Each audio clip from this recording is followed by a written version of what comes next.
I'm here today representing SAN Technologies. Before I tell you a bit about SAN Technologies, I just want to say thank you to NVIDIA and AWS, giving us the platform and tools to develop these solutions. And today we're going to take you through some of the solutions that we utilize these services for. Before jumping into a demo, I just wanted to give a brief intro of SAN Technologies. So we help CTOs, governments solve their core strategic challenges using AI. Some of our core propositions are around using machine learning and physics-based models to help companies deploy CapEx more efficiently. So being able to predict demand and revenue expansion or accurately estimate cost across wireless, fiber, fixed wireless access, or a range of telecommunication technologies. The other solution or capability, the one that we're going to demo for you today, is our RAN digital twin. This digital twin is essentially helps operators to optimize their existing network, redistribute capacity in order to find hidden markets to improve their revenue potential using their existing asset base without reducing any quality of service parameters or KPIs. So I'm going to hand over to Devin to give a demo of that RAN digital twin. Thank you, Andrew. So diving into the RAN digital twin here.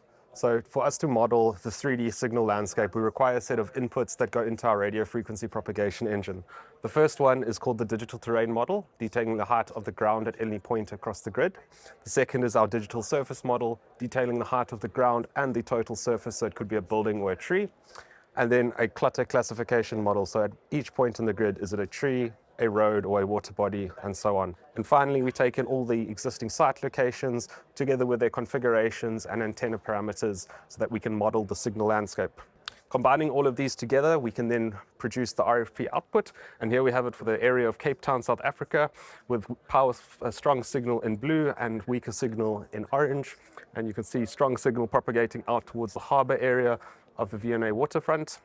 Now, this is the supply layer for the RAN network. Now, supply by itself is not powerful enough. We obviously want to match that with demand, knowing where the users are during the day and during the night. So here we have two demand patterns, one at 12 o'clock. You can see everyone in the industrial areas during the business day. And here we have one at 6 o'clock, showing people moving out towards the sort of coastal suburban area of Fresno. We then have an AI model that's trained on the network to make tweaks to the parameters to optimize towards a set of business KPIs. Now, this could be an improvement in RSRP or an improvement in SIN-R. It could be a reduction in energy and so on. For each step, the AI model will make an adjustment and then calculate how much it has improved the network.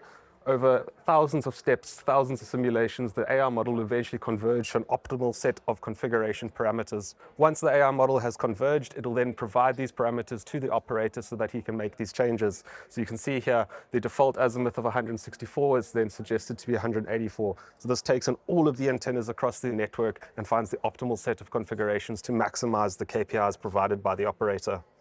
Diving into some high-level metrics here. So we have the demand layer that was optimized against 509 transmitters, and we see an improvement in 5.4 decibels in high demand areas. We have an improvement in 17.82% in customer satisfaction, and we have the relative priority of sites here ranked from red being the lower priority to green being the highest priority. Thank you. That was our RAN digital twin demo.